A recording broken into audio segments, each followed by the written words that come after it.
السلام عليكم. لا تنسوا الاعجاب بالفيديو والاشتراك في القناة تشجيعا لنا لنستمر بنشر المزيد ان شاء الله.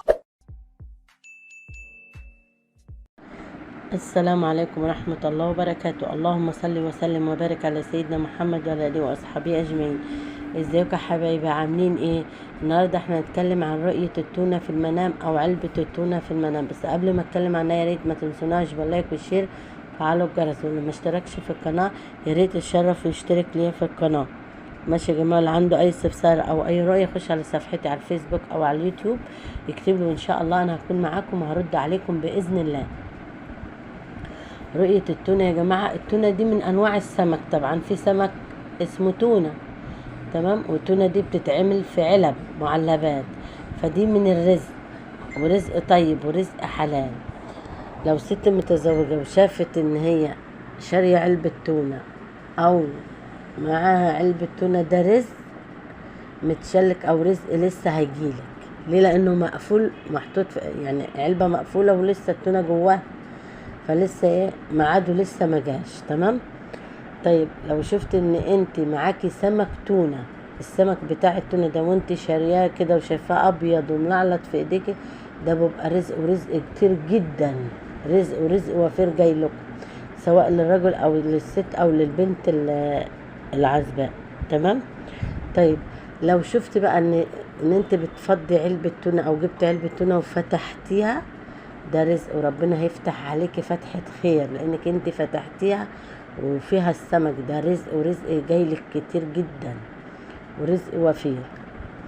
طيب بصي يا حبيبتي، يعني لو واحدة مطلقة وشافت ان هي معاها علبة تونة او شارية علبة تونة، بس ده بيبقى بقى يا اما يعني في زواج ليكي جديد بس لسه عليه شوية، يا اما دي نفقة وجايالك او رزق وجايلك.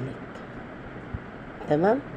ده لان هي علبة، يعني هي علبة تونة وانت فتحتيها، فده تبقى فتحة خير عليكي.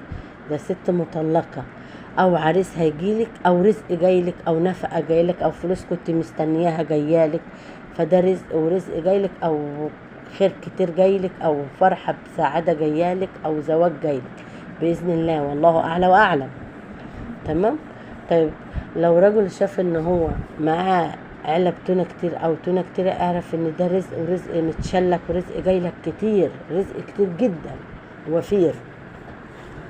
ولو فتحتها فضيتها في طبق وشفت ان انت بتاكل منها او بتاكلي منها، اعرف ان ده رزق، ورزق جايلك وتستنفعي منه، يعني تعملي منه مصالحك وفلوس جايالك وحاجة جميلة جايالك. تمام.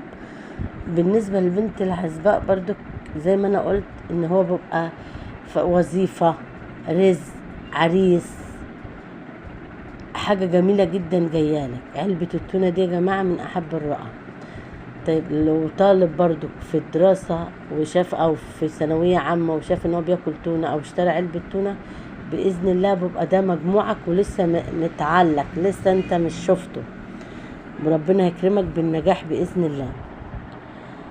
طيب ايه اللي بقى الوحش فيها؟ لو لقيت علبة التونة فاسدة بايظة، اتدلقت منك، حد خدها منك، ده بيبقى يا رزق ضاع، يا حاجة كانت جايلك ومش هتجيلك، يا ميراث كان جايلك ومش هتاخديه، يا وظيفة كانت جايلك يعني مش هتاخديها، مش هتتوظفي.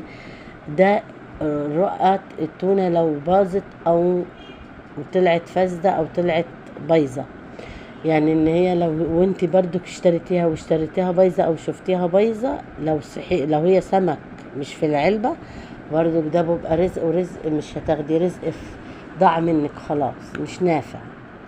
والله اعلى واعلم. يا ريت ما تنسوناش باللايك والشير وفعلوا الجرس، واللي ما اشتركش في القناة يا جماعة يا ريت